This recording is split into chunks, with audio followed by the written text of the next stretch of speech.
Buenas noches. Bienvenidos, hermano Alfredo Camacho, hermano Eliezer. Bienvenidos. Ya estamos grabando. Ahora sí, desde el principio activé la grabación. Buenas noches, pastor. Nada más para este mm, decirle que en el mensaje que mandó ahorita Sí. dice 8:30. Pensé que iba a iniciar hasta las 8:30. Ay, sí, es cierto, perdón, modifiqué eso. Es a las 8. Aquí voy a con. Sí, gracias. Es a las 8. Ya estamos conectados. Gracias por aclararlo. Y si aquí puedo editar esto, sí, todavía puedo editarlo. Vamos a poner aquí 8.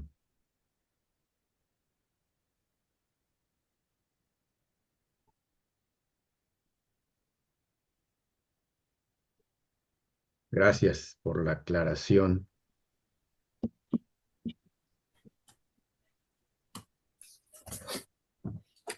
Bien, ya está mi hermano Alfredo Gómez. Los Alfredos ya están aquí. Así es que vamos a orar con nuestro hermano Alfredo Camacho para que iniciemos. Adelante, mi hermano Alfredo, por favor. Nuestro Dios y nuestro Padre Celestial, en esta hora, Padre, te damos gracias, Señor, porque nos brindas la oportunidad de estar preparados para una clase más, Padre bendito. En tus manos, Señor, ponemos a nuestro maestro. Úsalo, Señor. Dale sabiduría a nuestro hermano Saúl y que sea el instrumento útil, Padre, para una enseñanza mejor, para poder, Señor, entender más tu palabra. Padre, con cada uno de mis hermanos presentes y permite que juntos podamos gozarnos en el aprendizaje. Gracias en Cristo tu Hijo amado. Amén. Amén. Bien, símbolos. Esa es la clase de hoy y vamos a entrar con todo. Vamos a ver, como definición, ¿alguien puede decirme en esta clase, en esta lección, que es este capítulo de los símbolos, cómo se definen para el objeto del estudio que nosotros tenemos?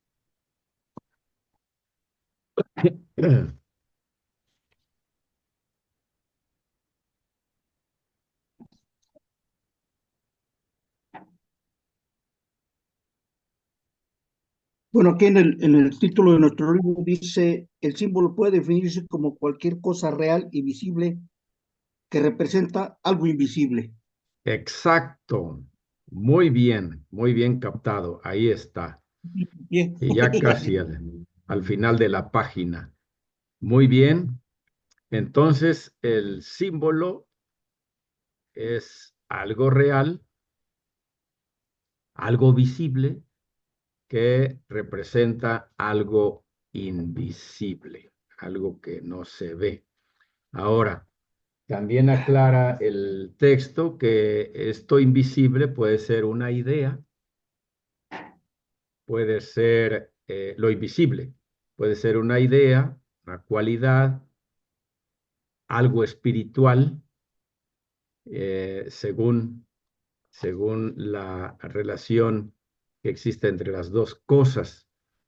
Hoy vamos a poder analizar los símbolos.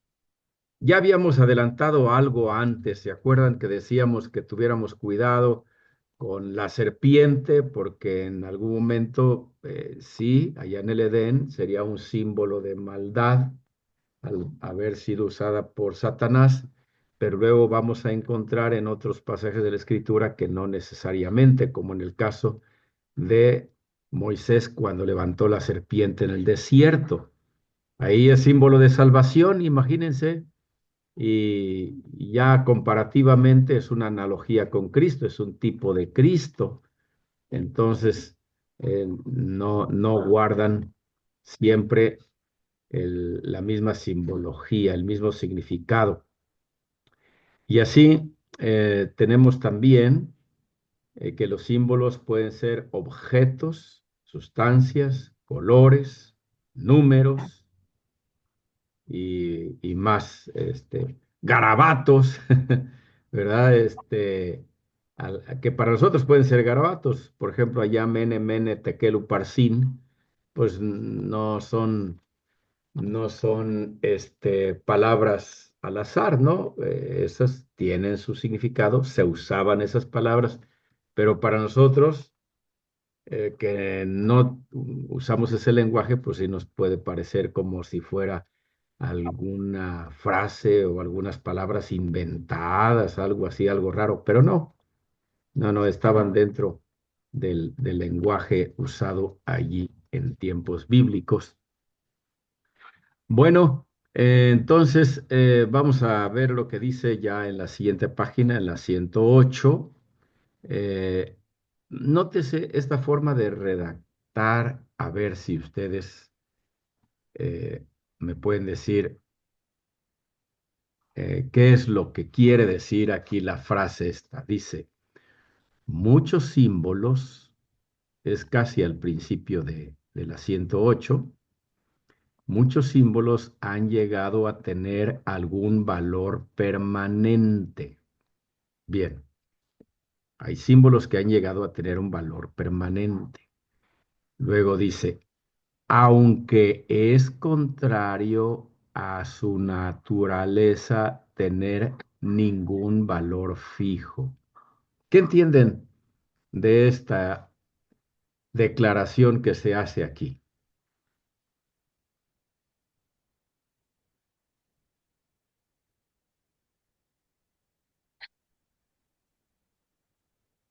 Otra vez dice, muchos símbolos han llegado a tener algún valor permanente, aunque es contrario a su naturaleza tener ningún valor fijo. Pastor, lo que comentábamos la clase pasada, por ejemplo, en el Ajá, caso de la serpiente, que pues no tiene un valor fijo, ¿no? Puede ser que en algún momento en la Biblia o de la palabra puede significar algo bueno o algo malo. exacto. Bien, entonces lo que quiere decir es que es contra su naturaleza tener un valor fijo. ¿Estamos de acuerdo? Sí, Lo menciono porque a veces la redacción puede confundir por usar una palabra que tenemos errores en nuestro vocabulario al hablar y al escribir. Usar la palabra ningún confunde, no es apropiado. Sería, en vez de ningún, un valor o un valor fijo, porque cuando negamos una negación, estamos afirmando. Entonces, cuando dice contrario a su naturaleza, tener ningún valor fijo, si yo niego lo contrario, entonces estoy afirmando. Si, por eso les pido que corrijan, pueden subrayar o tachar la palabra ningún y mejor usar un valor fijo. Es como cuando decimos, fíjense bien, estos errores que tenemos al hablar. Decimos, no hay nada. ¿Qué estamos diciendo o qué entendemos cuando alguien me dice, no hay nada? A lo mejor le digo, oye, allí a mi hijo, le puedo decir a mi hijo, busca en el cajón, allí hay monedas. Hay unas monedas para que tomes y de allí compres lo que necesites. Y entonces él va, revisa y luego me dice, no hay nada. ¿Qué me está eh, tratando de decir?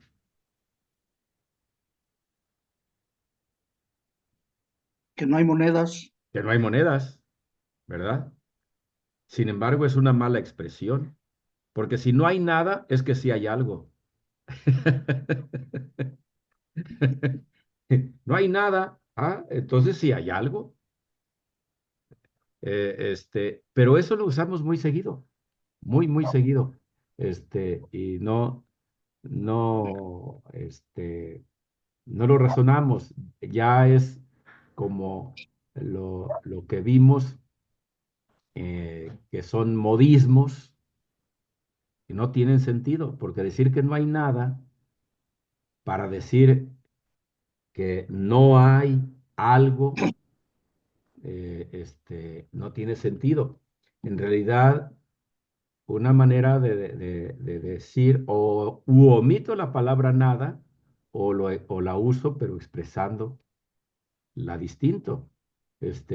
Si quiero usar el nada, entonces puedo decir nada hay, en vez de decir no hay nada. Quito el no, porque eso ya es contradicción. Si digo que no hay nada, entonces sí hay algo. ¿De acuerdo? La negación de la negación me da afirmación. Eh, hay una, hay una frase que yo usaba con mis estudiantes que les encantaba cuando se las ponía de ejemplo. Si ustedes le dicen a una muchacha, ¿no me das un beso? Y si ella contesta no, entonces dénselo. Porque, porque está negando que no se lo des, entonces sí se lo puedes dar. Claro que se arriesgan a que les den una bofetada porque ella está tratando de está diciendo que no quiere el beso. Pero como la pregunta está planteada de manera negativa, entonces al contestar negativamente, lo negativo con lo negativo se anulan y queda positivo. Ahí sería mejor plantear las preguntas de manera positiva para no o no meternos en problemas. Entonces, si el muchacho dijera, ¿me das un beso? Y ella dice, no, queda claro que no. Pero si dice, no me das un beso, y ella dice, no, pues entonces puede decir, pues échamelo. Los muchachos se alegraban y decían, ay, yo lo voy a practicar. Pero no, tengan cuidado porque no les vayan a dar una bofetada porque hay un malentendido. Ahí, si la muchacha supiera matemáticas, porque es un asunto de lógica muy sencilla, ella diría sí, por ejemplo, si dice, no me das un beso y ella no se lo quiere dar, le va a decir sí, sí que, sí, no te lo doy, porque me estás planteando la pregunta de manera negativa. ¿Ven? Esos problemitas tenemos en el lenguaje y aquí me encontré este error de redacción. El usar el ningún debe ser un, un valor o algún valor fijo. Diría, es contrario a su naturaleza tener un valor fijo. O de plano quito el un y diría, es contrario a su naturaleza tener valor fijo. Así queda claro. Los objetos en sí mismos no pueden tener un valor fijo, es contrario a su naturaleza. Y así avanza el texto mencionando que en nuestro medio el rojo, el verde, la luz, la oscuridad, el oro y la plata casi, nótese el casi siempre representan ideas fijas. Pero ya quitando el casi, la realidad es que no siempre van a representar ideas fijas. Cuando alguien dice, oye, ¿tienes plata? Y aquel dice, no, ando sin plata. No están hablando de la plata, del metal, están hablando de dinero. Ahí la plata significa dinero. No tengo plata. Ah, quiere decir que no tiene dinero. Este, y el dinero puede ser papel o puede ser moneda.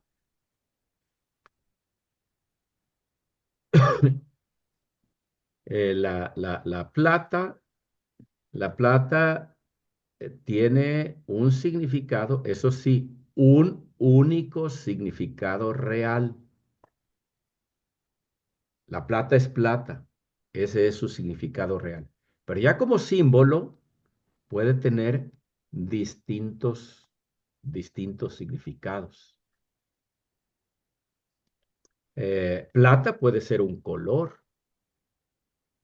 plata, y entonces ya no es el mismo significado de dinero, y tampoco es real. El color plata es una cosa y el metal, que es el origen del nombre, pues es otra.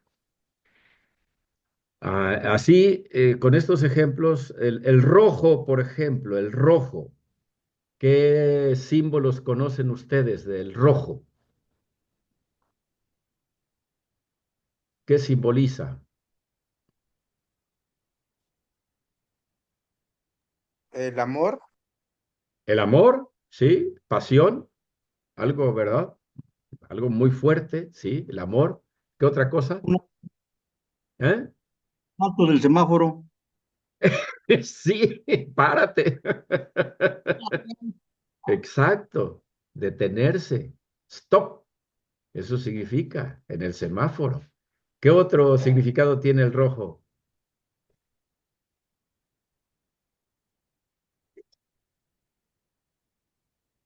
La sangre se utiliza como símbolo, el rojo.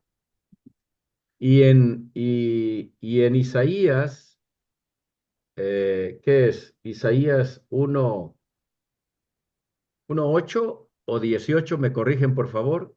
Ahí buscamos cuando dice, vengan a mí y estemos a cuenta.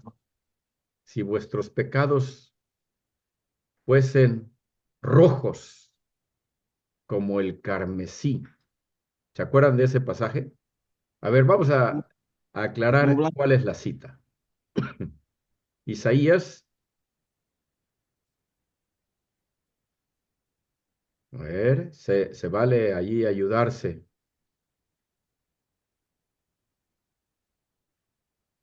1:8. Yo recuerdo que es 1:8, pero vamos a ver si es cierto. No, no es 1:8. Estoy sin Biblia, estoy en Guadalajara. Ah, por allá andan. Vamos a ver. Es 18. Entonces, es 18. Ahí estaba mi duda. 1:18. Vengan pues, dice el Señor, y razonemos juntos. Aunque sus pecados sean como la grana, como la nieve serán emblanquecidos. Aunque sean rojos como el carmesí, vendrán a ser como blanca lana. Allí el rojo no es símbolo de sangre.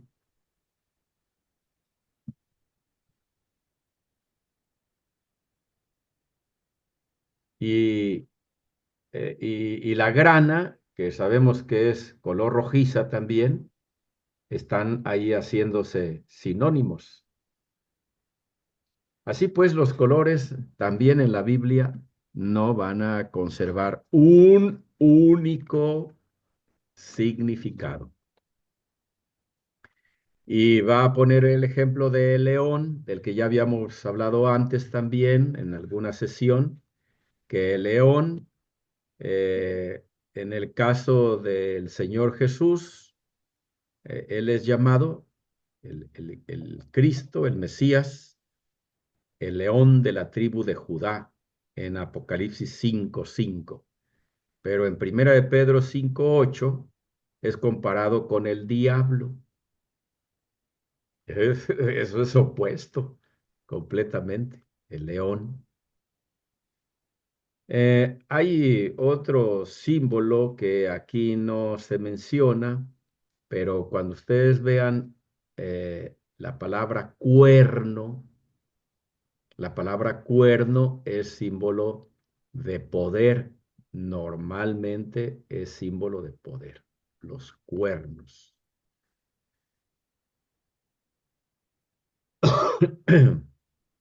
Ah, luego, ¿qué más tenemos aquí, hermanos?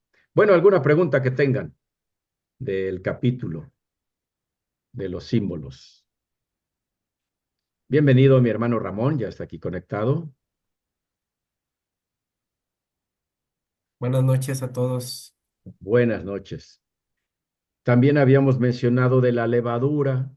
Aquí viene en el libro que la levadura en algún momento simboliza maldad, pero en otro tiempo, en otro pasaje, en 1 Corintios 5:7 es maldad, es pecado, es corrupción, pero en la parábola que Jesús narra o la comparación que él hace en Mateo 13:33, la levadura es expansión, se aprovecha ese efecto que hace la levadura en la harina, que la expande, y entonces ahí es un sinónimo positivo, es un símbolo, perdón, es un símbolo positivo, la expansión del reino de los cielos.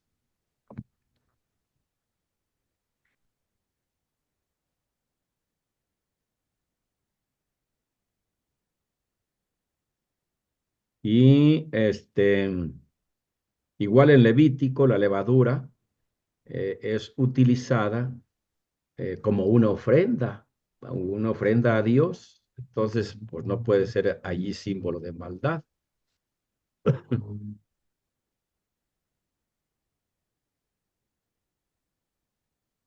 Los pájaros, los pájaros en Mateo 13, ¿se acuerdan de esa parábola de el sembrador? Vamos a Mateo 13.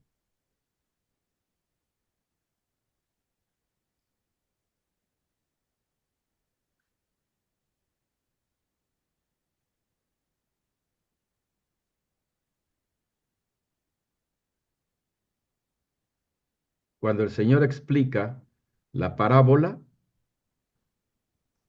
allí en el verso, ya a ver si es el 19, dice, ya es la explicación de la parábola ya la narró, dice el 19, cuando alguien oye la palabra del reino y no la entiende, viene el maligno y arrebata lo que fue sembrado en su corazón. Este es el que fue sembrado junto al camino. Entonces vemos en la narración de la parábola en el versículo 4 que dice, mientras él sembraba, parte de la semilla cayó junto al camino y vinieron las aves y la devoraron. Resulta que las aves ahí simbolizan a Satanás. Interesante eso, ¿verdad? Ahí las aves simbolizan a Satanás. Una vez que el Señor en el versículo 19 explica la parábola. A ver, voy a pedirle a mi hermano Alfredo Gómez, porque el hermano Alfredo Camacho no tiene su Biblia al alcance. Lea Apocalipsis 18:2, por favor. Perdón, una duda. ¿No Sí, tendrá algo que ver el que sean los pájaros, el que también al diablo se le dice el espíritu del viento? no necesariamente. Este, Aquí es solamente la narración de la parábola y luego vamos a ver precisamente el capítulo que sigue son las parábolas. Muy interesante. Vamos a ver que las parábolas tienen en sí mismo, en su narrativa, sus propios significados y la mayoría de las veces sin relación con otros en otros fragmentos de la Biblia. Y está nuestro hermano Fernando Camargo y a todos le estamos diciendo que ya empezamos a grabar para que estén ya tranquilos de eso. Ahora sí me acordé, desde que abrí el Zoom, de una vez le puse grabar. hermano Esaú, Sí, en el Salmo 124:7, bien. los pájaros simbolizan el alma temerosa. Órale, qué interesante. A ver, vamos allá. Salmo, 124:7. vamos a ver, 124:7. Nuestra alma escapó como un pájaro de la trampa de los cazadores. Se rompió la trampa y nosotros escapamos. Bueno, ahí sí la simbología está clara porque usa el cómo. Entonces el pájaro está representando el alma, ¿verdad? Está simbolizando el alma. Nuestra alma escapó como un pájaro. Ah, sí, un pájaro que huye de la trampa de los cazadores. Gracias, gracias, mi hermano Alfredo. Y si Y les en viene Isaías, algún pasaje en la mente, mi hermano Fernando, adelante.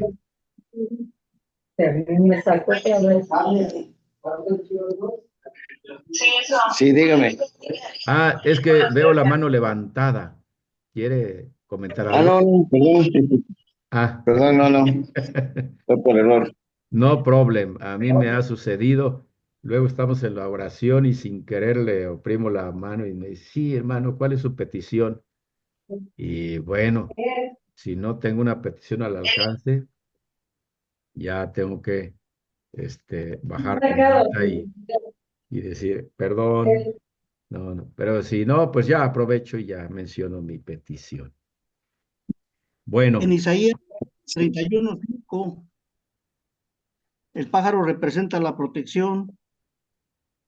Isaías 31:5. 5. Ah, que es uno de los pasajes que vamos a ver más adelante, ¿no? Sí, Sí, sí, correcto, gracias, mi hermano. Nos podemos adelantar, no hay problema. Este, y más específicamente representa al Señor. Es el Señor, Tiene los audífonos, sí. ¿verdad? Está representándolo. No sé por qué se subió, pero se subió. Aquí está el show y aquí está la Ahí podemos nosotros Aquí. ver esto, estas variaciones de los significados, de los símbolos. Bueno, ¿alguna pregunta más que quieran hacer o aclaración? Bueno, entonces, aprovechado que mi hermano Camacho no tiene su Biblia, pero sí tiene allí su libro, vamos a aprovecharlo. Interpretación de los símbolos, página 109. Léanos, por favor, todo el párrafo que corresponde a la interpretación de los símbolos.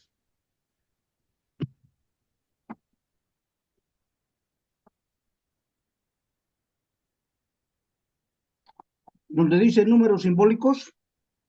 Eh, donde dice así, tiene el subtítulo, Interpretación de los símbolos con negritas. Después de un párrafo Ya que está. dice, debe ser muy evidente que es un error decir que los símbolos siempre representan la misma cosa en la Biblia. Ujú. Interpretación de los símbolos. Ujú. Para interpretar los símbolos se debe tener presente que su significado depende de la semejanza entre sí y la cosa que representan, pero esta semejanza es siempre sencilla y no múltiple. Ujú. Se parecen los símbolos y lo que representan en semejanza, En algún punto en algún punto principal. principal y no en varios puntos. Ujú. No se debe buscar otros puntos de semejanza, sino limitar su significado a lo que es más evidente. Esta semejanza es la que le da al símbolo su verdadero valor. Exacto. Ujú. A ver, siga. Cuando, por ejemplo, el agua simboliza la palabra de Dios, es porque las dos cosas lavan y no porque son claras, refrescantes, baratas o saludables. Sí, Cuando es justo entender el aceite como símbolo del Espíritu Santo, será porque con las dos cosas el individuo es ungido. ujú, No es lícito buscar otros puntos de semejanza. El aceite no simboliza el Espíritu porque da luz cuando arde, ni porque sirve para suavizar las heridas, ni porque se extrae de la fruta. Solo cuando se exprime, ajá. este manejo de los símbolos es equivocado. Correcto. Qué importante esto, porque podemos caer en la trampa de algunos predicadores que aprovechan la variedad simbólica que puede tener el elemento para dar una enseñanza, que la enseñanza puede ser positiva. Por ejemplo, el hecho de que la oliva se tenga que exprimir, ¿verdad? A propósito de lo que aquí menciona, se exprime para poder sacarle el aceite. Entonces se oye muy bonito que yo esté predicando y diga, así deben dejarse exprimir ustedes para que el Espíritu Santo ahí brote, fluya en su interior. Pues sí, se oye bonito, pero no, no, no hay fundamento de enseñanza en ese símbolo. Sí, un único significado tiene allí donde se es mencionado, en su contexto, allí nada más. Eso, ¿qué significa? Bien. Ahora, hay una semejanza, sí, entre símbolos y tipos, pero aquí vamos a encontrar esa relación. Eh, difieren en los puntos siguientes. Uno, ahora, ¿quién tiene su cuaderno ahí para que pueda leer y lo hacemos participativo? Su libro.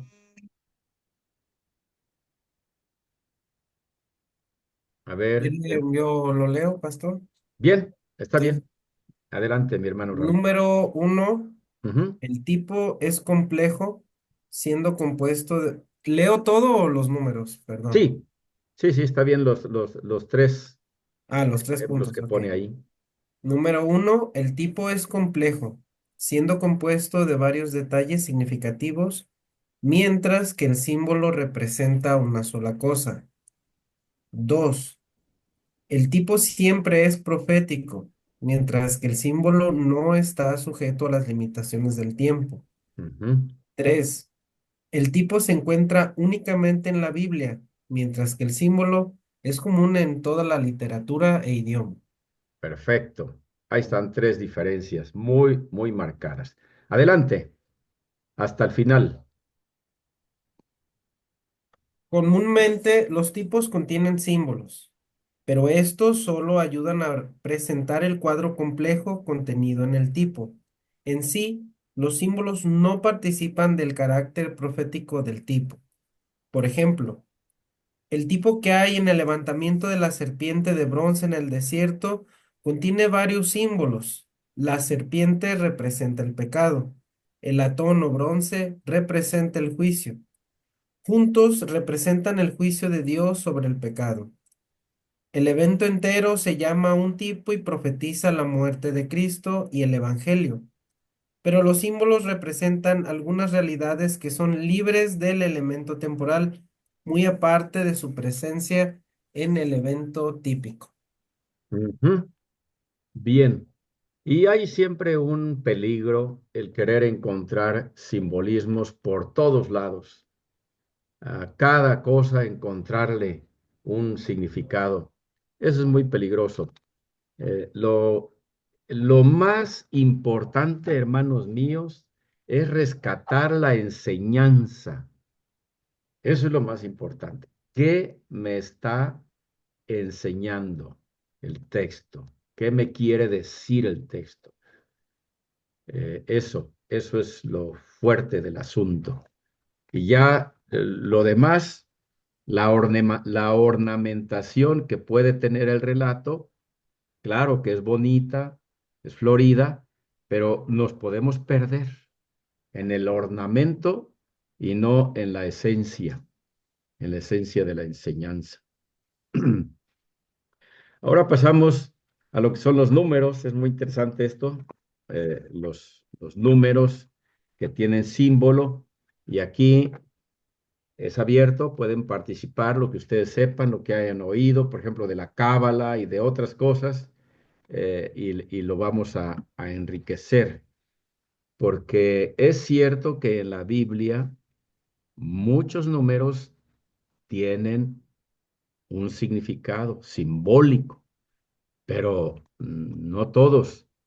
Y además, algunos números pueden tener más de un significado, más de un símbolo. Entonces, le entramos a los números. Y ahora sí, mi hermano Alfredo, que quería leer, que nos lea el primer párrafo, por favor. Alfredo Gómez. Gómez. Ujú. Sí, dice la escritura así. Con frecuencia los números que encontramos en la Biblia tienen valor simbólico. Este valor es tan marcado en la Biblia que muchos quieren dar algún valor simbólico a todos los números y buscan significado místico por medio de un análisis sutil de ellos. Es preciso observar mucha precaución en este asunto. Según la Enciclopedia Judaica Castellana, el valor de los números es como sigue. Hasta allí yo le sigo. Sí, sí, está bien, está bien. Eh, ahora, eh, sí, sí va a continuar leyendo, pero quiero llamarles la atención de que a medida que nuestro hermano Alfredo vaya leyendo y ustedes también están leyendo en su escrito, razonen si hay certeza en lo que la enciclopedia judaica tiene como interpretación de valor simbólico de esos números. Y también ustedes pueden pensar en que también significan otra cosa. Así es que adelante, mi hermano Alfredo. Uno es nuestro Dios que está en el cielo y en la tierra. Dos son las tablas de la ley. Tres son las patriarcas Abraham, Isaac y Jacob. Cuatro son las madres de Israel, Sara, Rebeca, Raquel y Lea. Cinco son los libros de la Torah. Torah. Seis de Ujú. de la Torah. Seis son los tratados de la Miaxana. Siete son los días de la semana. Ocho son los días del tiempo para la circuncisión. Nueve son los meses de gestación. 10 son los mandamientos. 11 son las estrellas que vio José en su sueño. 12 son las tribus de Israel. 13 son los atributos divinos. Gracias. Bien. Les escucho. Comenten, por favor.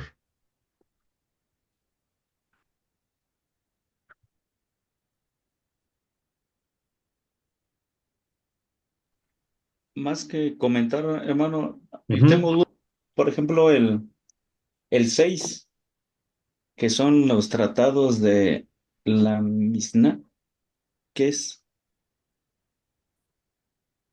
A ver, otra vez. Los tratados de la... Ah, los tratados de la Mishnah. Sí, Ah, sí, ese es también, son escritos judíos. Y aquí le voy a dar la palabra a mi hermano Ramón. A ver, que le entre con la Mishnah.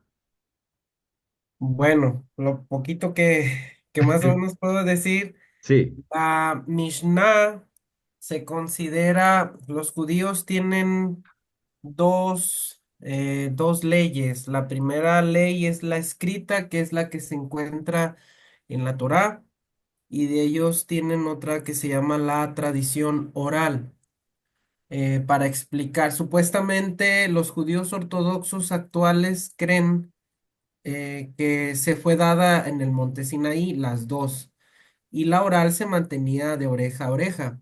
Cuando se destruye el templo, no recuerdo ahorita el lugar, fue bueno, se juntaron en como tipo concilio los judíos, ya cuando estaban esparcidos por todos lados, y de Yavne, el concilio de Yavne, se juntaron los sabios y decidieron escribir la ley de oral, la que se pasaba de oreja a oreja. Ujú, Entonces, en ese concilio de Yavne, se escribieron diferentes tratados, o sea, todo lo que era oral, hicieron como diferentes compendios. Uno era sobre cosas que tenía que ver con las bendiciones, no me acuerdo de todos, son creo que 11 o 12.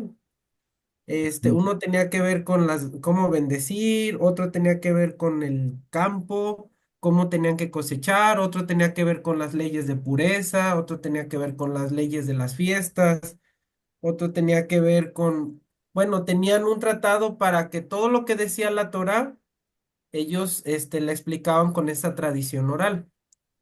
Y esos son los tratados, es cuando se pasó a lápiz o a escritura más bien, toda la tradición oral que tenían los judíos. muy bien, gracias. Gracias, mi hermano Ramón, por ampliar esto. La palabra Mishnah en sí misma significa repetición y precisamente por eso, como atinadamente mi hermano Ramón menciona, está la Torá, la escrita, y luego, o la ley, le podemos llamar así, la escrita y la ley oral. Entonces, la ley oral viene siendo una repetición de la ley escrita. Ah, no sé, aquí ignoro por qué la enciclopedia judaica mencione que son seis los tratados de la Mishnah. Probablemente haya como una agrupación en seis, porque pues son muchos más los tratados.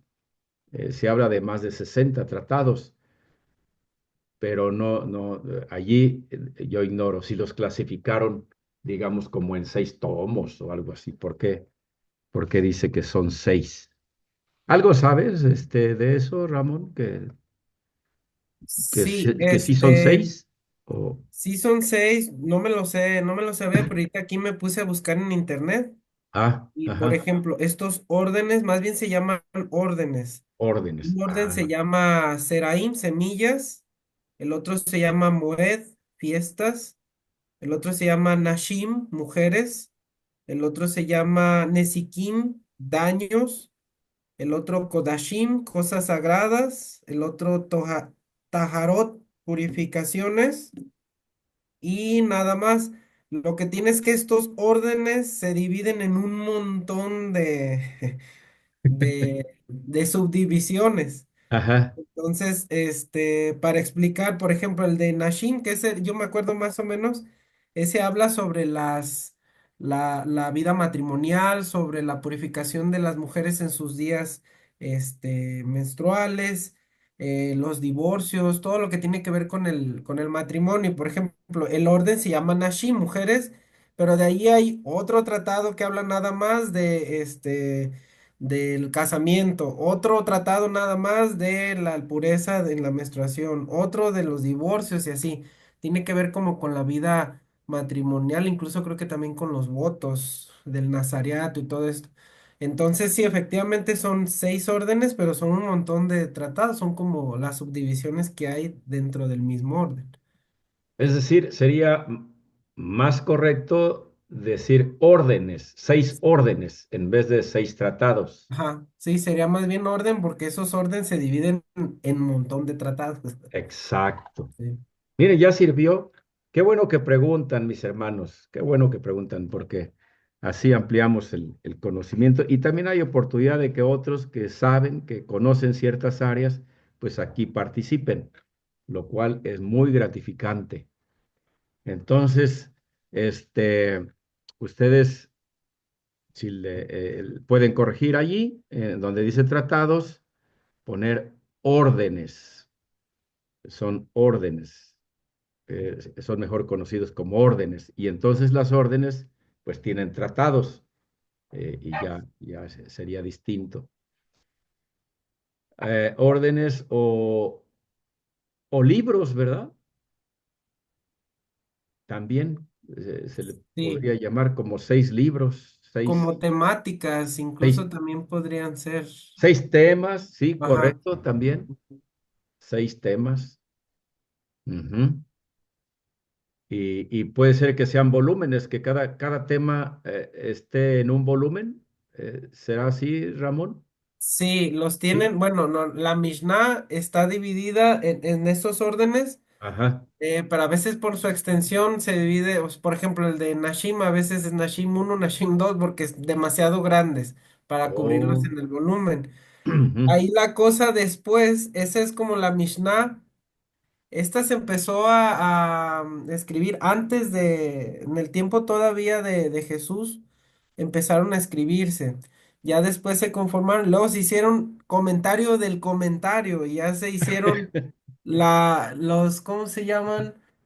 Que es el Talmud, que es el comentario del comentario, y luego el comentario del comentario del comentario, y al último ya salió todo el Talmud, pero la base del Talmud es la Mishnah, que es la tradición oral que se pasa a escribirse para que no se pierda. Y son puras discusiones, nada más. Realmente, ya la Mishnah sí te dice qué es. Por ejemplo, dice, rabino tal dice que tal, tal. El otro rabino tal dice que tal, tal. Pero el rabino tal, tal. Y ya cada quien saca su conclusión. Pero el Talmud todavía aparte te dice, ah, pero este está bien por esto, pero hay otro rabino. Y ahí se la pasan discutiendo sobre temas muy curiosos de la ley. Bien. Es, es interesante esto que mencionas de los comentarios de los rabinos y ese apoyarse de repente de un rabino en otro rabino, porque cuando Jesús enseña, el texto dice, él enseñaba como quien tiene autoridad, no como los escribas y los fariseos. Y aquí es donde entra este asunto. Aquellos se apoyaban en las enseñanzas de rabinos y de rabinos. Y aquí Jesús no, Él es la autoridad en sí misma. Entonces, cuando Él dice, oísteis que fue dicho, no matarás, no va a dar la interpretación del rabino fulano o del rabino sutano para apoyarse en ellos, no, se va a apoyar en sí mismo y va a decir, pero yo os digo. Fíjense qué importante es esto, el saber ese rango de autoridad que tiene el Señor en su enseñanza, sin andarse apoyando en otros. Cuando le hacen la pregunta acerca del divorcio, en ese tiempo, pues había dos escuelas muy preponderantes. Había más escuelas, pero estas dos eran las que más destacaban, ¿no? La de Hillel y la de Shammai, si no me equivoco. Sí, Entonces, ahí pareciera que el Señor Jesús tenía la oportunidad de decir, bueno, según Shammai o según Hillel, así ha de ser, ¿no? No se andaba apoyando en los comentarios de los rabinos famosos ni de nadie por el estilo.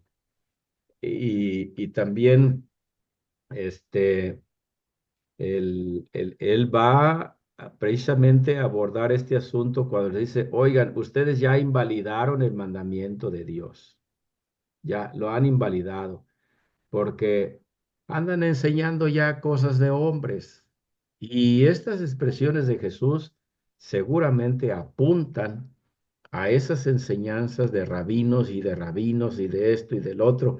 Y ya la ley, la esencia de lo escrito en la ley de Dios ya estaba muy, muy diluida, muy perdida. Por eso, hermanos, miren, un consejo que puedo darles es que cuando ustedes prediquen, cuando ustedes enseñen, no digan, como dijo el pastor fulano de tal, o como decía el pastor fulano, o andarse apoyando en hombres, aunque tengan razón, aunque hayan enseñado bien, no es bueno. Es mejor que ustedes digan, la escritura dice, la palabra de Dios dice esto. Y si algún pastor, algún predicador, algún comentario de un libro, influyó en ustedes para tomar esa postura, omítanla. Aquí no se trata de andarle dando reconocimientos a, al comentario de Matthew Henry, por ejemplo, o al comentario de Jameson y Fawcett, o la teoría sistemática eh, de este hombre que ahorita se me escapa, un buen tipo, realmente, mucha aportación, que tiene su origen presbiteriano. No tenemos por qué andarnos apoyando en ellos. Si yo ya eh, aprendí de alguien, o de un libro, o de un comentario, algo, y ya me lo apropié, eso es válido. Yo me apropio de esa enseñanza, de esa interpretación, la hago mía. Ahora yo soy responsable de lo que voy a enseñar, de lo que estoy interpretando, y no tengo por qué mencionar a fulano, sutano, mengano, de donde lo tomé. Aquí los derechos de autor y de frases, mi recomendación es que los dejen a un lado.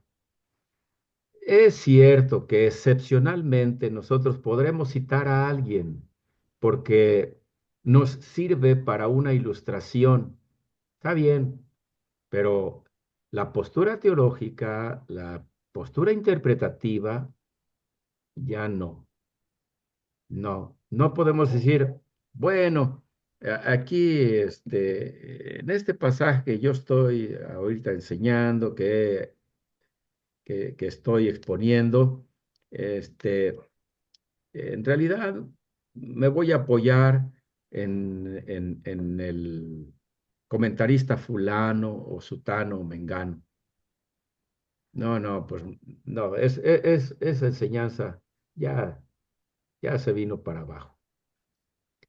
No, el maestro o el predicador tiene que tener la convicción de que lo que ha interpretado, con la ayuda de lo que sea, pero ya lo que ha interpretado lo ha hecho suyo. Y eso es lo que va a enseñar. Porque si no, al rato, entonces hasta evadimos la responsabilidad de lo que enseñamos. Este, En algún momento, quizá nosotros no podamos tener una postura firme, tendremos que reconocerlo y decir, bueno, esta parte yo todavía no he llegado a una conclusión, definitiva. Pero voy a mencionar algunas posturas que tienen algunos otros comentaristas al respecto. ¿Está bien? Creo que ahí es válido, porque yo estoy reconociendo que no tengo algo firme ya de mi persona. Estoy presentando aquellas interpretaciones, pero como yo no me las he apropiado, no estoy totalmente de acuerdo con ellos, algo no me casa todavía de esa interpretación, entonces no la puedo hacer mía, y la voy a exponer. ¿Está bien? Eso es válido. Inclusive en un libro, uno puede decir, fulano de tal, aquí, esto y esto, y fulano de tal, esto y esto. Y alguien preguntaría, bueno, pero ¿y tú qué? ¿Cuál es tu interpretación? Tú escribiste el libro, tú tienes que tener una línea. Bueno, si no la tengo, tengo que ser honesto y mencionarlo. ¿De acuerdo? Así es como ha de ser. Creo que alguien había levantado la mano. Mi hermano Walter. Estoy totalmente de acuerdo con lo que usted dice, pastor, Ujú, y sobre todo, bueno, no se ve mucho en nuestra denominación, no sé si, es que hay personas que me han tachado que me dicen, hermano, Juan, es que usted parece más bautista que cristiano. Pero ujú. bueno, en el caso, por ejemplo, de los bautistas, no sé, pero en el caso, por ejemplo, de algunos hermanos y pastores y ministros carismáticos, pues ya ve que han tenido que incluso hasta pedir hasta disculpas públicas por declaraciones así aventuradas que hacen y que en lugar de aclarar y decir, bueno, mi punto de vista, yo creo de manera particular, yo opino, no lo dice la Biblia, pero pues yo considero y que pueda ser tomado así como un comentario así debidamente etiquetado, ¿no? Correcto. Pero como usted dice, bueno, no he llegado a una conclusión, me parece, tengo algunas opiniones. Por ejemplo, cuando nos piden que de repente hablemos de la, las dispensaciones, ¿no? Sí, Que sí, si bien es cierto, no es una palabra que aparezca en la Biblia, pero que sí aparecen y que nosotros incluso lo hemos incluso de manera intencional cambiado. En lugar de decir esa palabra, siempre decimos edades, ¿no? O épocas, y obviamente para poder marcar las diferentes formas de cómo Dios ha tratado con el pueblo. ujú, Pero cuando de repente nos tomamos así de manera ligera, podemos caer en lo que ya se ha denominado de manera crítica como alucinadas, ¿no? Que sí, en donde se avientan así tremendamente, ¿no? Como por ejemplo una de ellas, ¿no?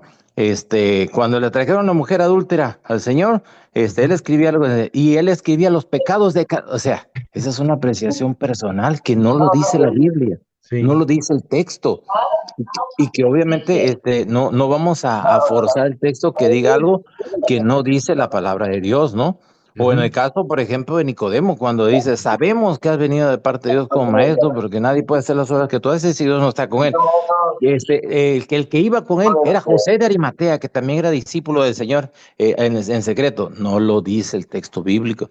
Entonces, cuando de repente algunas personas nos abordan con ese tipo de cosas, decir, bueno, no está claro. Me parece que hay algunos comentarios, hay algunas presunciones, o otros temas así, que de repente hay varias posturas, ¿no?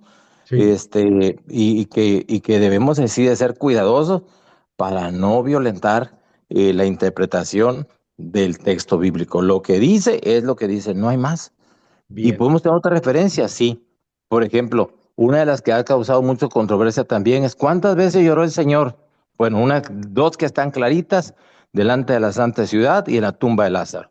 No, Ujú, no, pero hay una tercera, hermanos. En el libro de Hebreos dice que clamó por eso, pero es pero Pablo estaba hablando de forma inspirada. Ok, está bien, te la cuento como una tercera, pero una tercera como que, es más, 2.5. De repente ni siquiera me queda bien claro porque no hay una persona presencial que diga, eh, yo lo vi, yo estaba ahí y la vez que sí, lloró por su amigo ujú, delante de la tumba, ¿no? Pero pues bueno, esas son algunas cosas que como se dice, no podemos tener una postura clara, pero que tal vez podríamos hacer referencia, a diferencia de la tesis, que es una investigación en donde, literario de campo, en donde yo sí tengo que poner las referencias, las notas de libros, ujú. las notas de página, pero ahí es diferente que cuando estamos predicando a la iglesia. Buena comparación con lo de una tesis. Sí, es diferente. Sí, las tesinas y todo eso tienen que tener referencia. Inclusive si escribo un libro y y hay una idea de un autor, alguna postura, algo, yo tengo que poner la referencia. Sí, es correcto. Tengo que darle el crédito a la persona.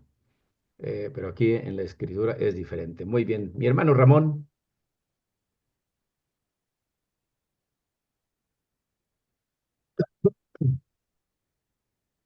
Ah, pensé que mi hermano Ramón.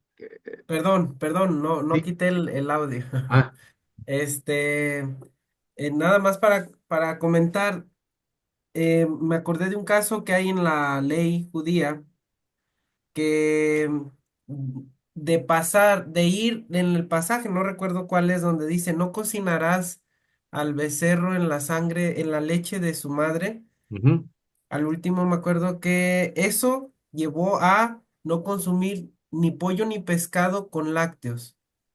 Entonces, yo me acuerdo cuando empecé a estudiar eso, dije, bueno, en qué fueron? Ellos le llaman cercos. Para evitar el pecado de manera accidental, lo que hacían es que primero empezaron con la Torah, ¿no? Lo que dice, que no lo vas a cocinar, el becerrito, no lo vas a cocinar en la leche de su madre. Bueno, entonces ahí dice que la carne y la leche no se deben de mezclar. El becerrito, ok, pero ¿qué tal si la carne que me estoy tomando con un vaso de leche es el becerrito? ¿Cómo me doy cuenta? Entonces decían ellos, y esto está en los tratados. Bueno, entonces ahora hay que evitar comer cualquier carne, ese es el cerco, cualquier carne de res, con la leche, ¿no? Dices, bueno, ok, pero también debes de tener utensilios porque quedan quedan unas pequeñas partículas de leche en las sartenes donde cocinas el filete ajá. y que cocines hay unas quesadillas y se caiga tantito queso y se queda poquito ahí, entonces ya ahora tampoco puedes, tienes que tener artefactos para las carnes, no se deben de lavar juntos y tienes que tener otros utensilios para la leche. Entonces, yo me quedaba, bueno, entonces ellos tienen sus utensilios para los lácteos y para las carnes. Entonces yo decía, bueno, pero el pollo, ¿qué tiene que ver? Ah, pues lo que pasa es que entonces, el pollo y es una carne. Pero pues sí, pero ya la leche ya ahora sí ya no va a poder ser la mamá, porque pues los pollos los crían las gallinas, no las vacas. Pero entonces lo que nos está queriendo dar a entender la Torah es que no se debe de mezclar la carne que es de un cadáver con la leche que produce vida. Entonces, ya esa es una explicación todavía del cerco, todavía más forzada, y ya dicen, no, porque es indigno cocinar algo que da vida, que es la leche, con un cadáver. Entonces, ya ahora ni siquiera el pollo o el pescado con la leche. Y había rabinos que decían, no, pues eso ya es una exageración, pero ahorita un ortodoxo no te consume absolutamente ningún tipo de carne y te tienes que esperar, creo que es hora y media para consumir algo con leche después de haberte consumido un bistec. Ajá. Pues que te vas a un pastel que tiene leche. No, te tienes que esperar como una hora y media o dos para que no se vaya a mezclar en la panza y entonces vayas a caer en una infracción. Y esos cercos eran los que Jesús decía, ustedes les ponen cargas pesadas a la Ujú. gente porque pues la gente ya tenía que estar midiendo, ay, no, es que me tengo que esperar, no es que si le mezclo con no, es que hay que comprar dos sartenes. No, pues, y era ya toda una locura. Todo por el hecho nada más de decir, no cocinarás al becerro en la leche de su madre. Y hasta ahí llegaron de tantas vueltas y vueltas y vueltas. Qué rebuscamiento, ¿verdad? Eso es, precisamente eso significa el rebuscar, el rebuscamiento. No, no, no es. Y es de no acabar, ¿eh? Le puedes seguir todavía con más especulaciones y divagaciones. Bien, gracias, mi hermano, por sacar a colación eso, que es, ya son cosas. Imagínate, el hombre tan rico que sabe, el postre, ¿verdad? Un postrecito allí, un flan napolitano. No, pues ya no, ya no entraría si me comí una carnita asada o un bistec o algo. No, tengo que esperarme hora y media o 2 horas para el postre. Pues ya no es postre, eso ya es otro, otro entremés o algo así, ¿verdad? Bueno, mi hermano Fernando, Buenas noches. Buenas Sí, noches. mire, lo que acaba de mencionar mi hermano que está en Éxodo 23, pues prácticamente habla de lo que hemos venido viendo, que es el contexto cultural Ujú. de lo que existía, ¿no? El contexto cultural en este caso de la época de Cananeo, pues, de Sí. que se prohibía cocinar carne con productos lácteos, o animales jóvenes que estaban mamando, o este, desperdiciar o quitar la relación entre la cría y la madre. Es decir, ese tipo de actividades, los rabinos han interpretado de diversas maneras de comer carne y leche juntas y bueno, pues se debe esperar cierto tiempo para el consumo de la carne y de la leche. En fin, son cuestiones culturales de la época que se dieron y que han trascendido a través de los años como una tradición, yo le llamaría, rabínica, y en ese sentido, pues no es algo que sea al mil por mil eh, transferido para nosotros los cristianos, ¿no? Porque nosotros ya Claro. estamos en la época de la gracia, en donde ya tenemos el ejemplo de Pedro y Elienzo y todos sabemos lo que ha pasado con Pedro cuando dijo no llames inmundo lo que Dios hizo santo. Entonces, yo creo que eso es transcultural, ¿no? Tiene que ver mucho con la cultura de los hebreos de aquella época. Sí, bueno, además podemos ver una diferencia entre lo que es cultural y lo que es interpretativo y que sirve luego para un hábito o una cultura. En este caso, no era cultural, sino que este tipo de interpretaciones de algo que no era cultural, lo hicieron. Entonces, hay allí algo también oscuro para definir qué cosa es primero, si la cultura y luego la interpretación, pero en este caso, evidentemente, la interpretación influyó en la cultura y la transformó. Mi hermano Ramón. Sí, en esta parte de así hay aspectos a lo mejor es muy comunes, por ejemplo, la carne de cerdo, que no es algo que a lo mejor se puede ver, que no comer carne de cerdo, sí es algo que podría ser cultural tal vez, pero en Ujú, este caso de la leche con carne, si vemos a Abraham le ofrece leche y carne a los tres personajes que llegan a la casa, cuando llega los ve, les pide un cabrito y les ofrece leche.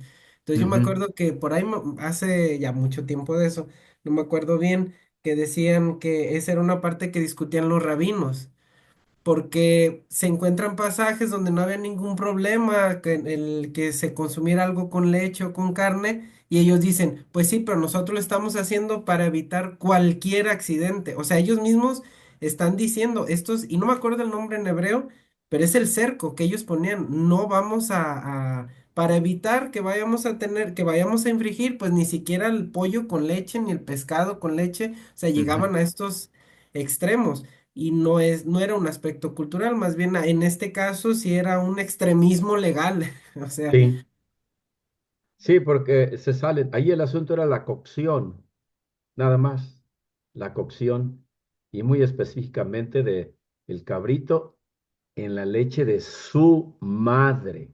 Había una relación ahí con la que lo parió. Allí es donde estaba. Pues la prohibición, en realidad está muy clara y muy limitada, muy sencilla. Pero bueno, en ese afán de querer ser o aparentar mayor piedad, ahí nos podemos perder. Por eso decimos, hermanos, que cada uno de nosotros, miren, cada uno de nosotros practica su fe de una manera diferente. Eh, no estoy hablando de la fe de la esencia, eh, del cuerpo de doctrinas que nosotros tenemos como bautistas, este, sino de la cotidianeidad de nuestra vida. Alguien puede decidir el día del Señor, especialmente el día del Señor, dedicarlo para estrenar. Si va a estrenar algo, algún objeto, dice, bueno, yo el día del Señor, ese me gusta para estrenarlo. Y no voy a estrenar otro día más que ese día del Señor, porque lo quiero percibir como más fuertemente ligado como esa gracia de Dios en mi vida que me permite tener acceso a algo nuevo. Está bien, es una manera de vivir su fe, su estrecha relación con Dios y creo que no hay nada que objetarle a alguien que pensara así. Pero de eso a llevarlo a un escrito y decir que así debe de ser, ya es otra cosa. Ya. O quererle imponer a alguien o a la congregación o al hermano o a la hermana esa forma de vivir la fe de su relación con Dios, pues no, ya de ahí ya. Alguien puede decidir, por ejemplo, cuando predicamos, decidir predicar con corbata, porque la persona por ejemplo, yo soy de esa línea, me gusta usar la corbata, me gusta esa presentación delante de Dios usando corbata, m- mayormente. Eh, no, no siempre lo hago, algunas ocasiones no lo hago, pero eso, imponerle a alguien que la única manera digna, podríamos llamar así, digna de predicar en un púlpito es con corbata, pues ¿de dónde lo saco? Pues ¿de dónde lo sacaría? A lo mejor de una herencia que yo recibí de otros pastores o de mi propia convicción, de cómo yo percibo que me presento delante de Dios de esa mejor manera. ¿Mm? Está bien, pero no tengo un fundamento escriturario para eso. Si pensamos que al Señor hay que darle lo mejor y pienso que de saco y de corbata es la mejor manera como puedo yo presentarme delante de Dios, excelente, está bien, pero no se lo puedo imponer a otro, ¿de acuerdo? Esas son las partes que tenemos que evitar el caer en ese tipo de dogmatismos personales, de pensamiento personal, individual, que no quiere decir que esté mal. ¿Está bien? Qué bueno. Nos queda tiempo para revisar la tarea. Bueno, y respecto de los números, sí apuntar lo siguiente. Los números también no tienen un significado único, aún en la escritura. El número uno, acá lo menciona Somers en el siguiente párrafo, representa la unidad y es cierto, no siempre va a enfocarse a Dios. El uno es unidad. Y lo vamos a encontrar en el texto bíblico, aparte del sentido matemático, que ese es evidente, ¿verdad? La unidad es uno, está bien, pero no estamos hablando de eso, sino en el aspecto bíblico. Cuando allá en el texto de, ¿qué es? Ay, un Señor, una fe, un bautismo, ahí estamos. Y luego va a abordar el asunto de la unidad que debemos de tener todos allí. Y sí, el uno, va a apuntar hacia la unidad. Esa parte es muy importante porque también tiene que ver con la unidad de Dios. Sí, representa a Dios, pero también en esa unidad que guarda con las personas que forman la divinidad. Entonces, el Padre, el Hijo y el Espíritu Santo, sí, en uno, una unidad. El 2, aunque aquí se menciona como fortaleza, uno de los símbolos, también significa testimonio. El 2 mayormente y el 3 también, cuando dice en boca de dos o tres, pero dos fuertemente significa testimonio. Los dos testigos también que aparecen allí en el texto bíblico, es evidente, el dos, y sí es fortaleza, sí, porque son dos fuertes, son más que uno. El 3 que simboliza la deidad, efectivamente, no solo a los tres patriarcas, pero sí entendemos que la enciclopedia judaica no va a usar el 3 simbolizando a la deidad, porque ellos no lo consideran así, tendrían que reconocer al Hijo, el Hijo que ya se reveló. Entonces, ven ustedes cómo de repente el símbolo de los números puede jugar con las posturas teológicas y esto pues también tiene sus riesgos y sus sesgos. El 4 evidentemente también tiene que ver con la creación. Eh, 4 son los números cardinales. Entonces sí habla de la totalidad de la creación en algunos momentos bíblicos. También hay que ver el texto donde se está mencionando. Ah, ¿qué más tenemos aquí? El 7 evidentemente, también, aunque afirmar que es la combinación del 4 y el 3, eso ya es divagar. El 7 en sí mismo, el 7, 1, 2, 3, 4, 5, 6, 7. Y es el ciclo semanal y ciertamente es el perfecto. Ya no hay más de 7 en el ciclo semanal. El 8 ya se sale del 7 y por eso apunta ya hacia la eternidad, hacia algo fuera de lo que es este orden terráqueo. Aquí habla del 3,5 como algo incompleto, no necesariamente incompleto, porque el 3,5 en sí mismo es completo. Los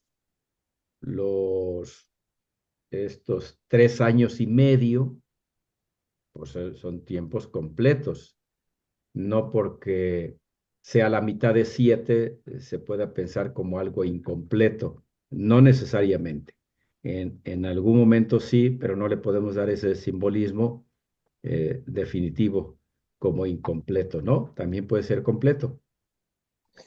Eh, aquí están los 42 meses, los 3 años y 6 meses que a veces se mencionan también, que es lo mismo que 3,5. Y algo que hemos de evitar es querer entrar precisamente en la cábala, en esos números que, que están armados y que existe la figura eh, de ese juego de números, que a alguien se le ocurrió hacerlo precisamente dentro del judaísmo, pero yo no recomendaría que nos aferráramos a esos números. Al 10, el 10 pues sí son 10 los mandamientos. Igual viene siendo como un símbolo de lo completo, de lo que Dios nos quiere dar. Y el número 10 se va a usar algunas veces también en la Biblia en ese sentido. Queremos echar mano, igual los 144,000 que se menciona en Apocalipsis, efectivamente sería el cuadrado de 12, 12 por 12. Pero también es cierto que este, ah, el 12 por 12, nos quedamos nada más en el 12, independientemente de que haya una multiplicación, es 12 y 12. Y me parece que de las interpretaciones más acertadas de estos números es que están representando, por un lado, a el antiguo pacto que tiene que ver con las 12 tribus de Israel y el nuevo pacto que tiene que ver con los 12 apóstoles. Entonces están como fundiéndose y juntos apuntarían hacia el pueblo completo de Dios. Digamos, el pueblo del Antiguo Testamento y el pueblo del Nuevo Testamento fundidos. Ahí tenemos otras cosas como las miriadas. Pues sí, miriadas simplemente significa un número grandísimo, no exactamente 1000. Nosotros sí lo usamos como si fuera 1000, pero miriada significan, es más, algunos se atreven a decir millones de millones, significaría una miriada o miriadas. Ahora, para que no se nos vaya el tiempo y resolver lo que quedó aquí de tarea en el capítulo, de estas 4, al final, Proverbios 20:20, ¿qué pusieron ahí en cuanto a lo que significa la lámpara? Para hacer justicia a los que hicieron su tarea. ¿Qué pusieron, mis hermanos? ¿Qué significa la lámpara? O la lámpara que se apaga, si lo quieren poner completo, pero en realidad nada más es lámpara. Es un objeto. ¿Y qué simboliza la lámpara?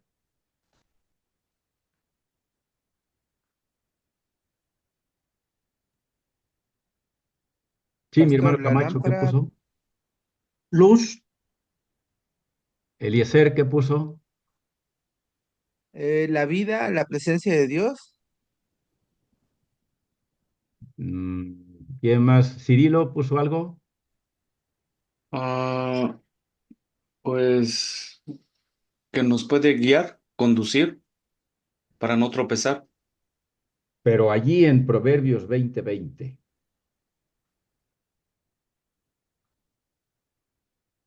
Porque puede simbolizar todo lo que dijeron, pero allí en Proverbios 20:20, ¿qué simboliza?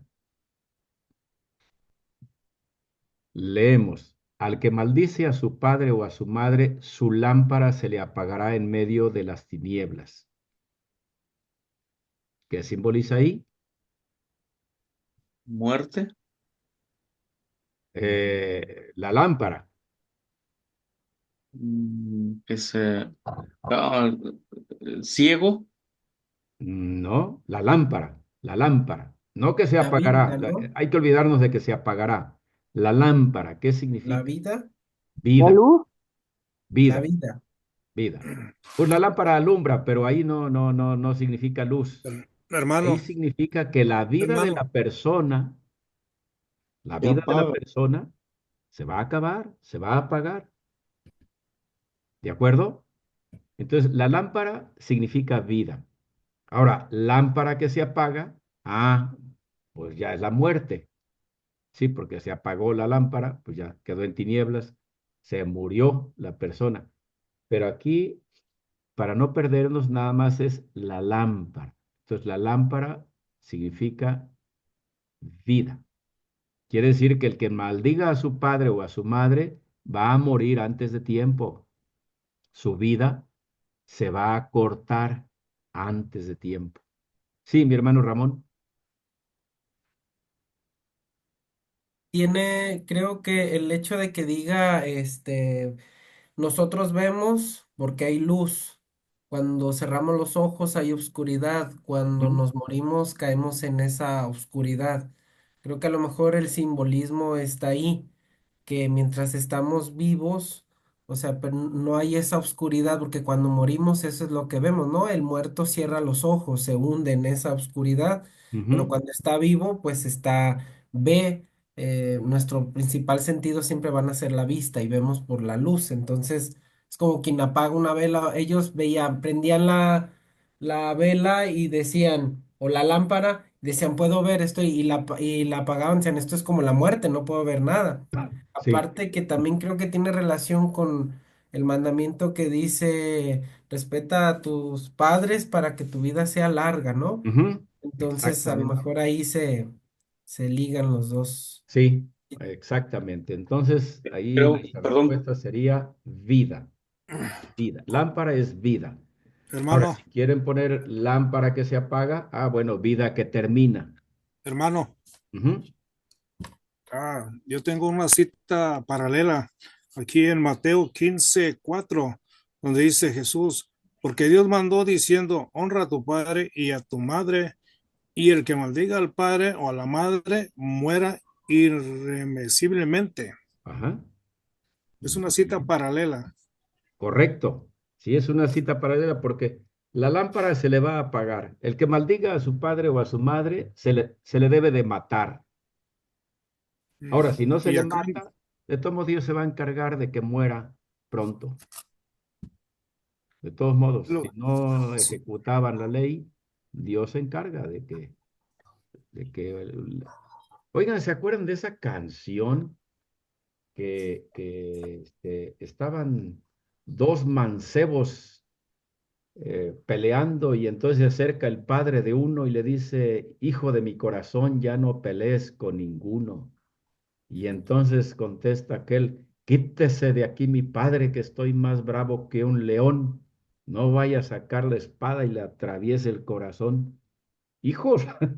Y, y entonces viene la respuesta del papá, hijo de mi corazón, por lo que acabas de hablar, antes de que se ponga el sol, la vida te han de quitar. Y efectivamente, fíjense cómo hasta ese corrido o esas canciones revelan algo de la vida real, de la veracidad, y confirman lo que la escritura dice. Bueno, Ezequiel 17 tiene varios textos ahí para ver. ¿Quién es la gran águila? ¿Qué pusieron ahí en el versículo 3?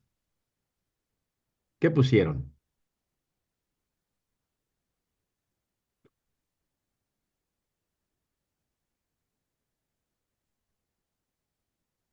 Es un buen ejercicio ¿eh?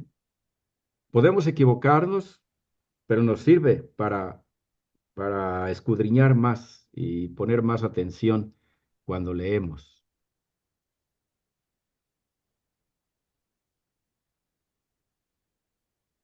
Que esto que acabo de decir es muy importante, hermanos. No tengan miedo, no tengan miedo a equivocarse cuando se trata de interpretar un pasaje. Hay que esforzarse, hay que pedir al Señor sabiduría para interpretar el pasaje antes de consultar cualquier comentarista. Uno, porque si yo tengo miedo a equivocarme, entonces me voy a bloquear y no voy a practicar la interpretación personal. Siempre voy a estar apoyándome y apoyándome en lo que dicen otros hermanos en algún libro o en algún comentario, y no voy a avanzar. No, hay que arriesgarnos a equivocarnos. Una vez que ya tengo mi interpretación, dudosa si ustedes quieren, no estoy seguro de lo que interpreté, bueno, entonces ya podré apoyarme en comentarios para que me ayuden o preguntar a hermanos que ustedes consideren confiables, preguntarles, oye hermano, ¿qué entendiste de este texto? A ver, dime tu interpretación. Pero hay que hacerlo. Así es que aquí sin miedo. ¿Qué pusieron allí? ¿Qué significa la gran águila que menciona el versículo 3? Son dos águilas, ¿no? ¿Mande? ¿No se mencionan dos águilas? Sí, en el Una es versículo. Babilonia, ¿no? Y el otra creo que es Persia, no me acuerdo. Eh, este, sí se mencionan dos águilas, en el Son 3 y en el imperios. 7. Aquí el autor nada más mencionó a la 3, pero sí conviene considerar a la del versículo 7 también, Ah, ok. Sí, ¿verdad? pues sería Babilonia, ¿no? Sí, efectivamente, la primera águila sería Babilonia y la segunda águila, el mismo texto nos lo va a decir, ¿eh? El mismo texto. Vamos acá, cuando el Señor en el versículo 9 dice, di que así ha dicho el Señor, ¿será prosperada? ¿Acaso el águila no habrá de arrancar sus raíces y echará a perder su fruto? Todos sus brotes tiernos se secarán. Ah, caray, ya se me apagó mi teléfono. Eso estaba leyendo. Se le acabó la batería. Ese es el problema de tener dispositivos muy finos, que si se les acaba la carga se apagan. Ah, no, lamentable. Déjenme hacerme otra lectura aquí. Ya tengo un repuesto. Estábamos en Ezequiel, ¿verdad? 17, Ujú. 3. 17:3. Me regreso para allá. A ver, 17:3. Ya tengo. Bien, entonces, en el 7 dice, pero surgió otra gran águila. Entonces sí, estamos hablando de dos águilas. Eh, Dice aquí en el 11, di a la casa, en el 12, di a la casa rebelde, ¿no han entendido qué significan estas cosas? Entonces ahí viene la respuesta. He aquí que el rey de Babilonia vino a Jerusalén, tomó a su rey y a sus magistrados y los llevó consigo a Babilonia. Ya estuvo. Esa es Babilonia. Bueno, la siguiente águila, aquí también va a decir de quién se trata, más adelantito. Dice, también tomó, perdón, a uno de la descendencia real e hizo juramento con él. Este Nabucodonosor tomó a una de la descendencia real y le dijo, mira, ahora tú vas a ser el rey y hace pacto con él y lo deja reinando. Tuvo generosidad,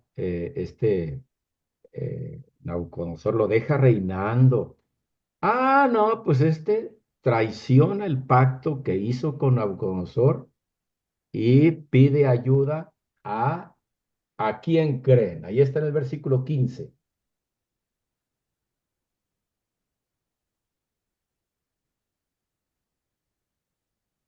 Egipto. a Egipto.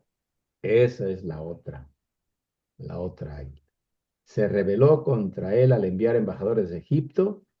Y entonces, esa águila es Egipto tal cual, porque fíjese en el 7 dice, pero surgió otra gran águila de grandes alas y de su plumaje. Y aquí que aquella vid, que es Israel, dirigió hacia ella sus raíces. ¡Ay, Egipto, ayúdame, ayúdame! Extendió sus ramas y todo esto. Y entonces, este, quería llegar a ser una vida espléndida bajo las alas de esa otra águila que era Egipto. Y entonces por eso dice el Señor, ¿a poco va a prosperar? Pues no, no.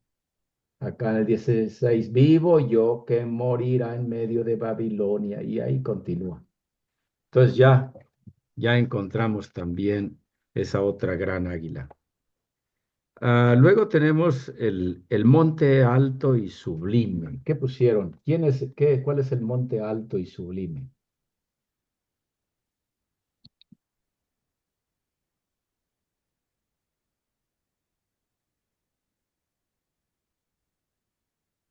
que sería el verso 22.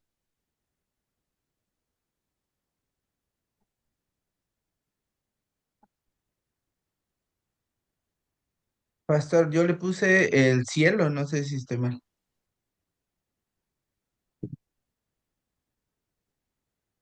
Vean, a ver, bueno, está bien. ¿Quién puso otra cosa? Algo distinto.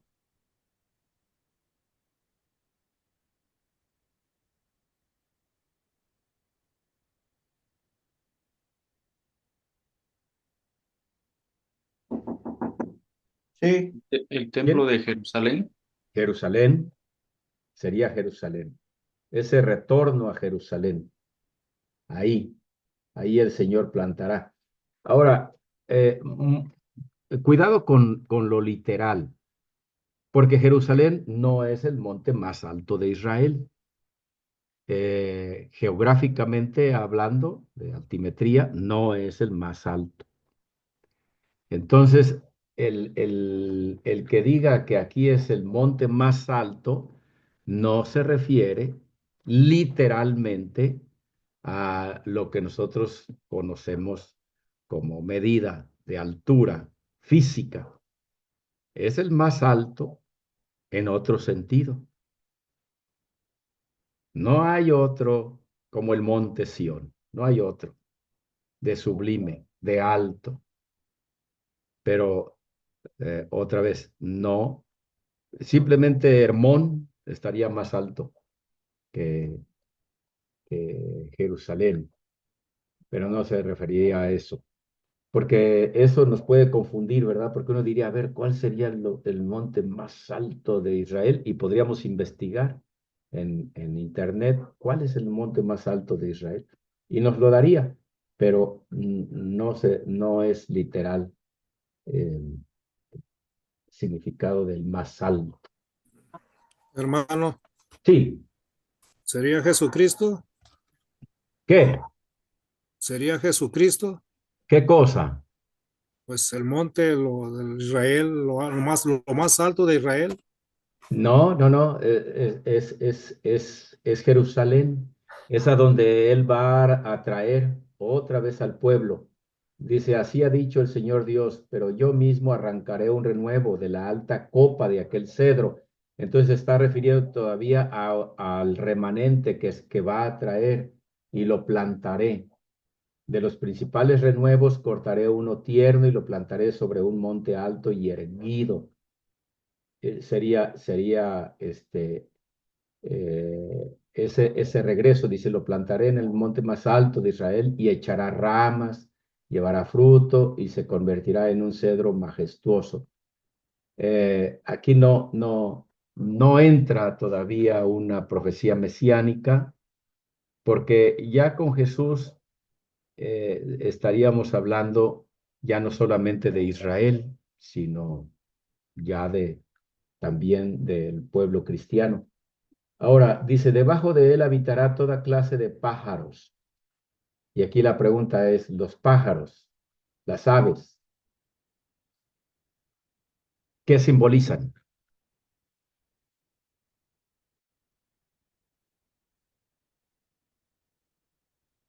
Protección. Protección es lo que Dios está haciendo, ¿no? Debajo, debajo de ese cedro majestuoso. El cedro es el protector, pero ahí debajo habitará toda clase de pájaros. Los pájaros serían personas. Ujú. Serían personas.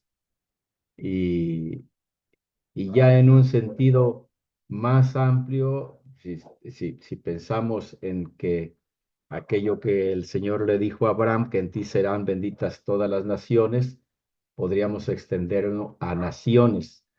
Pero para no equivocarnos, son personas. Sean naciones o sea nada más la nación de Israel, pero sí se trataría de personas. Luego tenemos en Isaías 31 el león. ¿A quién representa? Isaías 31:4. ¿Y qué simbolizan las aves del versículo 5? Que ya mi hermano Camacho había hecho mención hace rato, precisamente de este texto.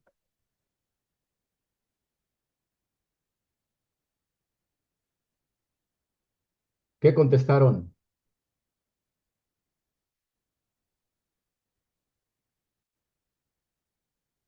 Es Dios, Sí, león. es correcto.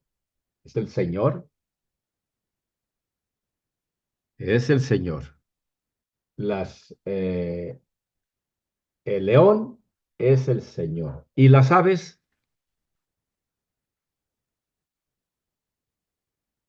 El pueblo de Israel. A ver, revisen. Vean cómo aquí nos podemos confundir, porque las aves allá en Ezequiel significarían personas, pero acá,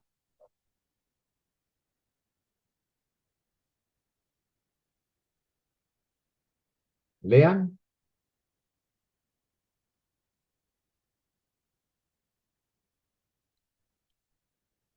Porque en el verso 6 dice, volved a aquel contra quien se rebelaron profundamente los hijos de Israel. sí, pero ya se salió de la figura acá. Miren cómo dice el texto. ¿Por qué llegamos a la conclusión que en el versículo 4 era el Señor? Dice, como el león o el cachorro de león ruge sobre la presa, y el cómo, el león, avanzamos y dice, así descenderá el Señor de los ejércitos para luchar sobre el monte Sión. Por eso concluimos, el león simboliza al Señor de los ejércitos. Es el Señor, es Dios. El 5, como los pájaros que revolotean, así defenderá el Señor de los ejércitos a Jerusalén. Es lo mismo, es lo mismo. Como los pájaros, así el Señor del... Pero no es un poco raro, o sea, sí veo que es el Señor, no más que pues como los pajaritos que revolotean, se me hace, a ver si no ahí está un poco raro, ¿no? Porque Ajá. pues, pájaros, ¿cómo van a defender unos pájaros que revolotean? El león lo entiendo porque es rugiente, es fuerte, pero los pajaritos, los pájaros, no sé, está un poquito enigmático. Aquí sería lo que vimos de lo que es una elipsis, donde se omiten algunas palabras, pero nosotros podemos, podemos en nuestra mente insertarlas, porque sí, sí, sí faltan unas palabras, pero de esto trata. Los pájaros revolotean también defendiendo. ¿Han visto los pájaros cómo revolotean y picotean y ahí andan? Ese es el sentido aquí del revoloteo.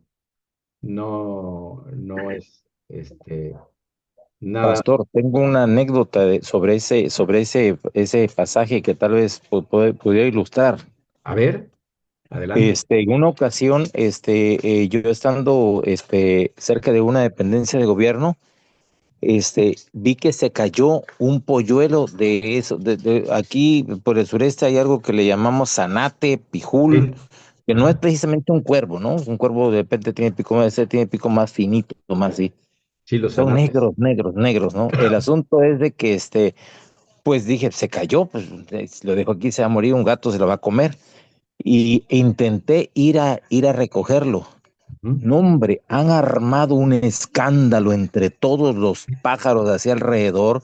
ajá, Digo, no sé, digo, yo estoy seguro que tenía mamá y papá, el polluelo ese, ¿no?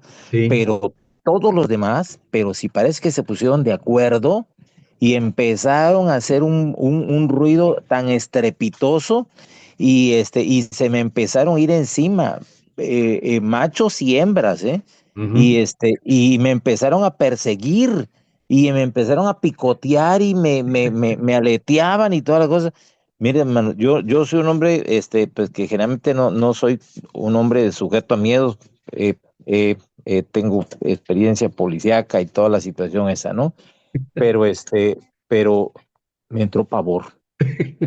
Ahí lo dejé, salí huyendo, pues allá me fueron persiguiendo con media cuadra Y y es, pero un escándalo que hicieron, pero si ujú, a todos pareciera que era su hijo.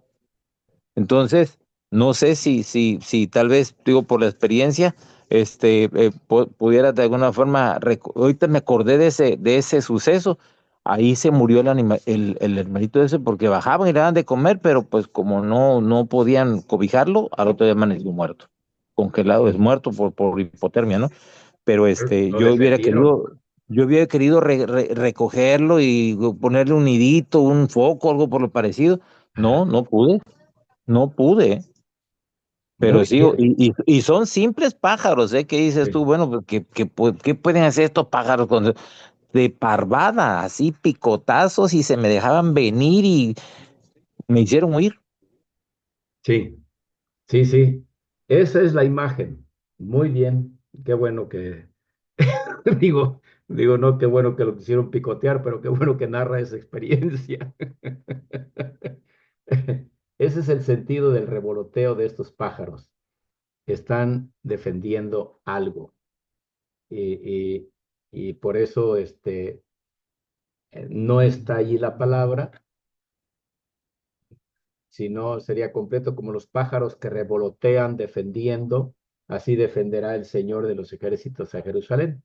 No, está omitida, pero sí se puede captar esa elipsis.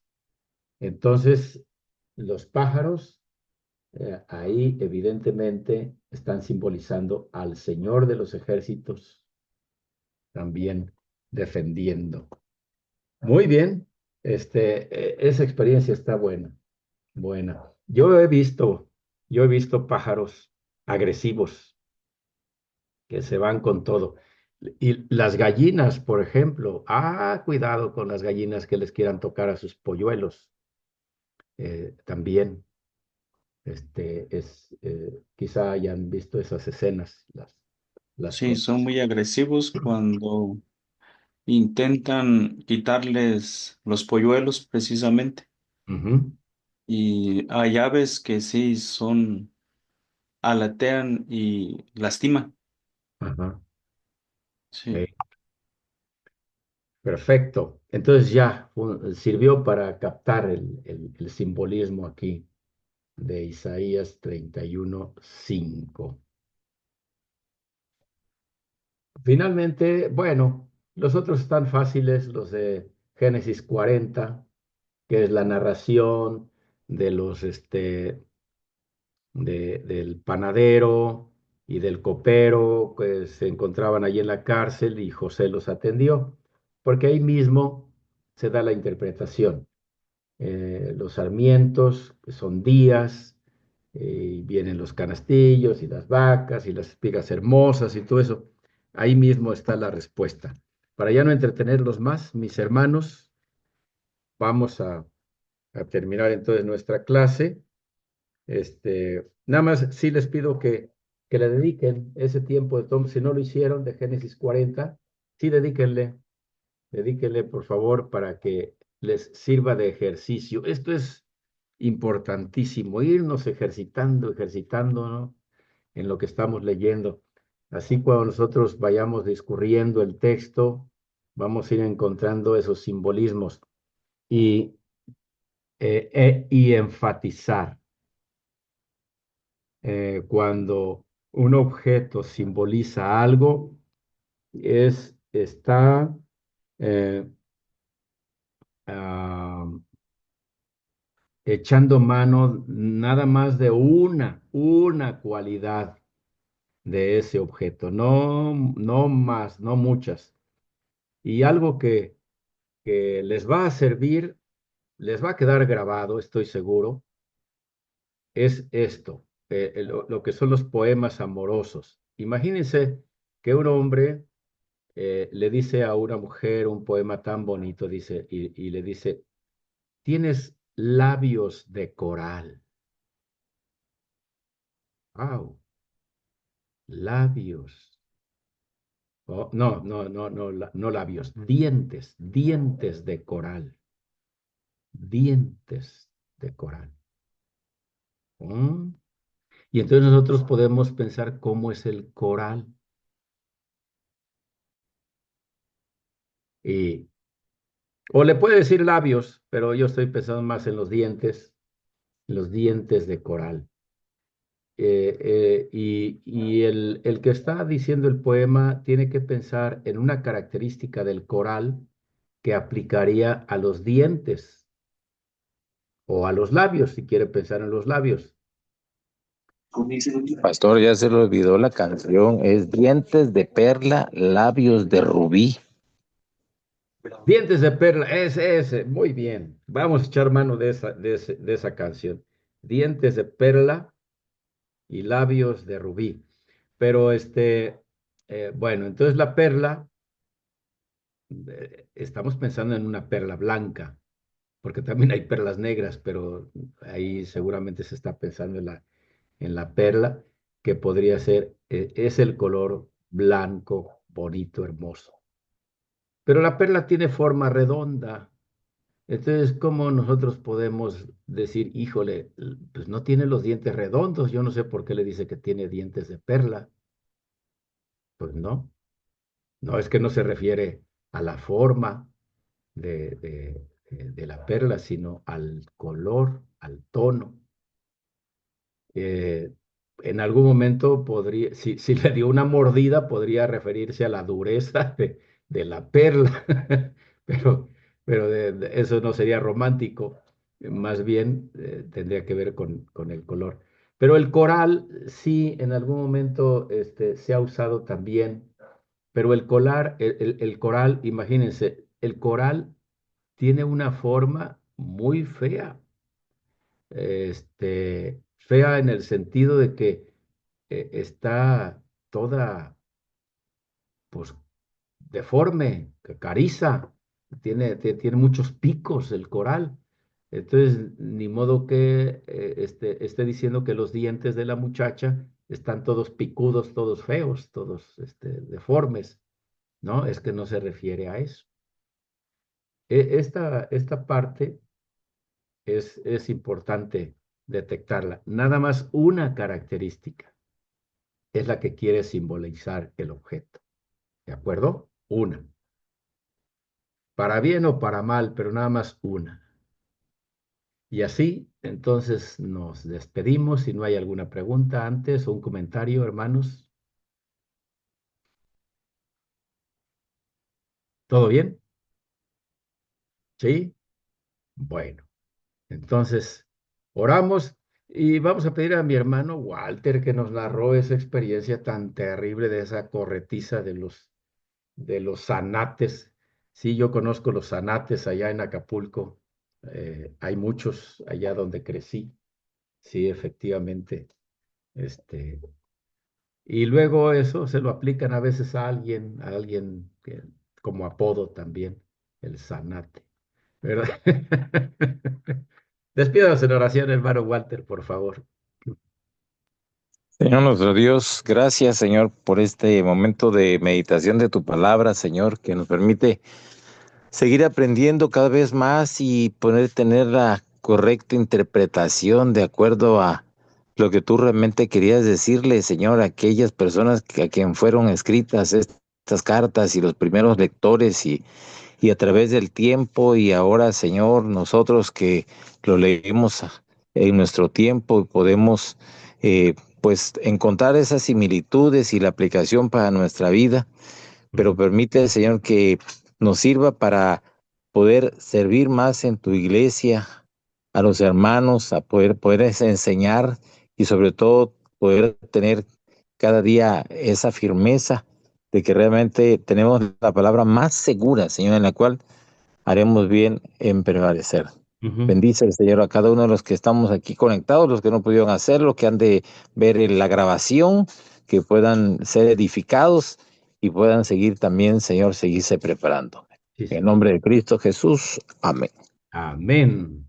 Bueno, pues vamos a tomar la captura de pantalla y la vamos a enviar para que nuestro hermano Peter pueda tomar asistencia. Así es que dense su última peinada y ahorita la voy a captar. A la 1, a las 2 y a las 3. Aquí estamos. Todavía se puede, hermano Vidal, si quiere salir, hermano Fernando, abrir su cámara. A ver, o ya se va así. Bueno, Yo creo que sí, van que por ah, aquí mi esposa ahí va de nuevo, ahí va está. de nuevo. Va. ¿Cómo que no? A ver, hermano Vidal, ahí está, para que aparezca también su rostro aquí. ¿Listo? Ya no más falta mi hermano Vidal. A ver. No puedo, hermano, es que mi No. esposa me está usando como lienzo y ahorita no puedo salir así. No, no, no, hay que cuadrarse, hermano. No, no, no, ¿para qué arriesgamos ahí un problema? Curso, para de una vez mandarlo, si no, la captura se me pierde. Curso de hermenéutica, aquí está, control V, y ya se fue. Gracias, mis hermanos, por conectarse. Dios les bendiga, descansen. Muy buenas noches a todos. Buenas noches. Buenas noches. Buenas noches.